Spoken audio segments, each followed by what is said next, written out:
Paano sinasanay ng mga kuyay ang mga kabataan niya? At ano ang kanilang mga pananaw sa panahon ngayon?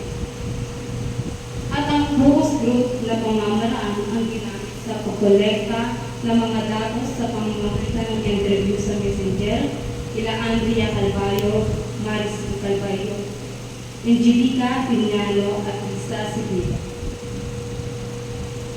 Sa kabila ng aking pananaliksik, aming nalaman na hindi lahat ng tao sa sitio Tabukala ay naniniwala sa sula, lalo na ang mga kabataan ngayon na naimpluwensyahan na ng social media na mas gusto pa nila ang manood ng TV at mag-cellphone kaysa dumalo sa sula.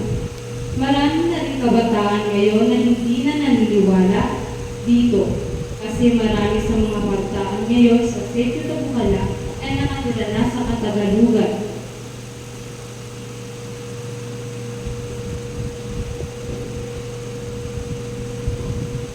At ang susi ng mga salita, sula, kuyay, apo eraya. Ayan po. Thank you. Maraming salamat. Yung susunod, si Ate Sunshine. Mayad ko palambong sa kanya tanan o magandang hapon. Ako po ay nagmula sa tribong nanunuumang yan. Ang pamagat po ng aking pananaliksik, magpagod para mag-usul. Ang pananaliksik na ito ay tumatalakay sa pamag-uhan, isang tradisyon ng mga nanunuumang yan sa Barangay Bendy, Bulalakaw, Oriental, Mindoro. Ang pamag-uhan ay isang ritual na ginaganap pagkatapos ng anihan ng palay upang magpasalamat sa mga biyaya mula sa Diyos at mga ninuno.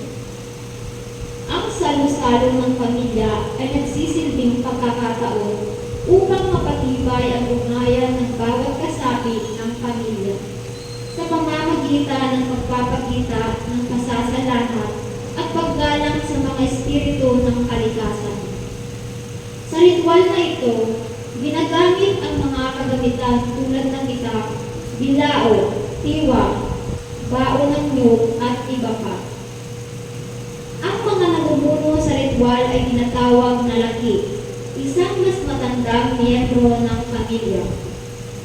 Gayunpaman, sa kabila ng kahalagahan ng pamag-uhan, may mga hamon sa pagpapanatili ng tradisyong ito sa kasalukuyang panahon, partikular na sa kabataan na mas pinapahalagahan ang mga modernong uso at nawawala na ang malasakit sa mga sagradong ritual ng mga ninuno. Layunin ng pananaliksik na ito na tuklasin kung paano nagsimula ang pamag-uhan, paano ito mapapalaganap at mapapahalagahan ng mga kabataan, at kung paano nakakaapekto ang hindi pagdalo sa pamag-uhan.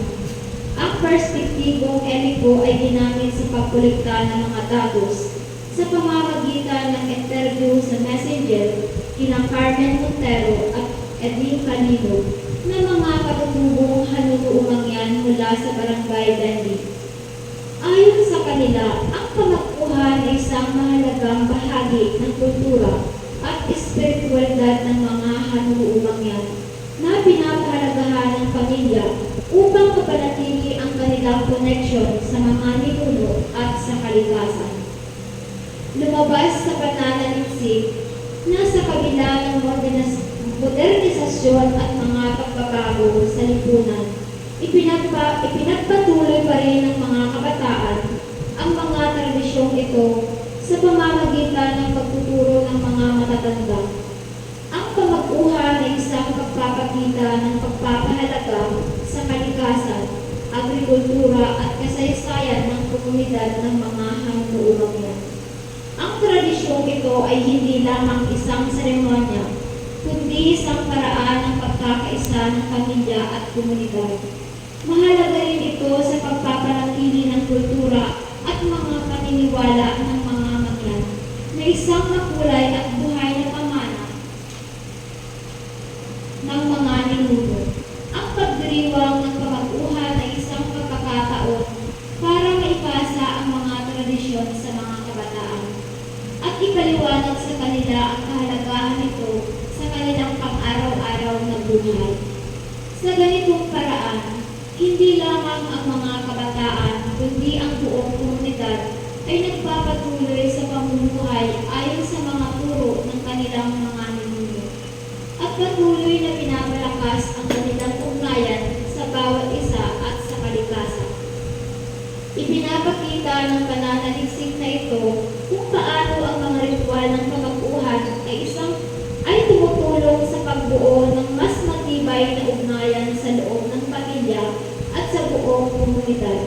At kung paano ang mga tradisyong ito ay isang susi sa pagpapanatili ng pagkakakilanlan at yamang kultura sa pagharap ng mga hamon ng makabagong panahon. Susi ng mga salita, hanunuong mangyan, pamag-uhan, laki. Maya ko pagsalamat in dalang pagkasabi. Okay, next.